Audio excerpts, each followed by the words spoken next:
تاسې خاندي د پیغمبر په دې حدیثونو پورې ټوغې کې تړون اړون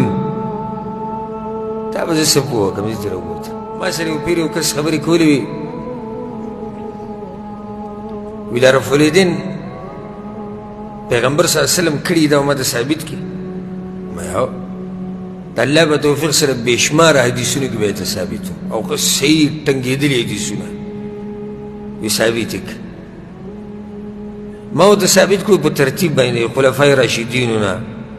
ابو بکر وی عمر وی عثمان وی علي وی او بیا داسې روان انس بن مالک وی عبدالله بن عمر وی یو څو حدیثونه مې ورته داسې پلین کړو ما دا یو څو دي تا اول په دې جرح وکړه بیا مخکې ځو ځکه زه ځان هسې ستړی کړم او تا ته بیانوم په آخره کې ته په ټولو ګز راکاږي چې زموږ مذهب کې نشته نو دا یو څو چې مې راته وښو اوس د دې جواب ماله راکړه ته په دې عمل کې وی دې کې خو دا دي چې پیغمبر دا کار کړی ما یو دې کې دا دي نه که نه داسې حدیث وښایي چې په هغې کې پیغمبر ویلي چې رفع الیدین وکوي دې ته دې کې خو دا دي چې پیغمبر دا کار کړی دی په دې خو راته ګزاره نه کېږي چې پیغمبر دا کار کړی حالانکه الله څه وایي لقد کان لکم فی رسول الله اسوة حسنه پیغمبر ستاسو دپاره ښکلې نمونه بس کافي ده که ها صلوا کما رأیتموني اصلي داسې مونځ کوئ لکه څنګه چې تاسو زه لیدلی یم په مانځه نو چې پیغمبر رفع الیدین کړي دي هغه وایي زما په مانځه به شم مونځ کوو خبره ختمه شوه نه نه وایي داسې حدیث وښایه چې هغه قولي دا خو فعلي دی الله سبحانه وتعالی زما ذهن ته یو روایت راوستو ما یو کتاب کې ډېر پخوا ویلی و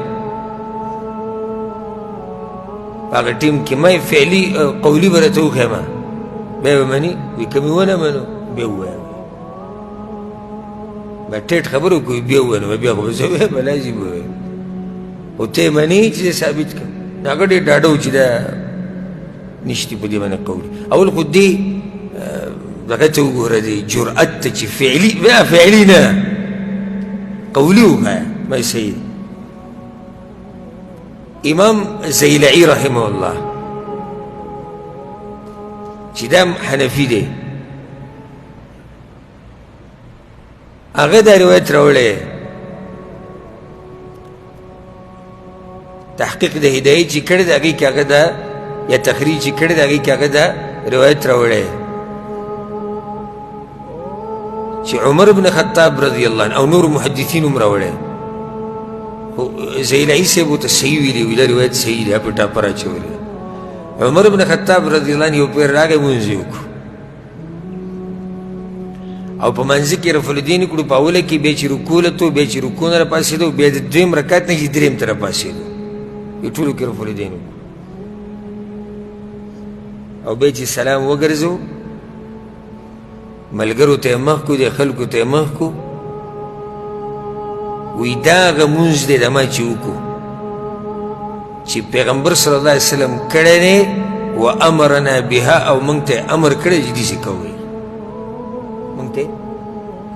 امر کړی دا قول نه موږ ته امر کړی دی چې داسې کوئ نو څه چې عمر بن خطاب وکړو په دې باندې امر دی چا طرف نه پیغمبر د طرف نه او څه چې عمر بن خطاب کړي په هغې کې رفع الیدین و ما اوس نو یې اخري عمر پورې کړي دي څه یزید پاسېدم مجلس مې ورسره ختم کړو ما یې تاسې په ګډوډو سره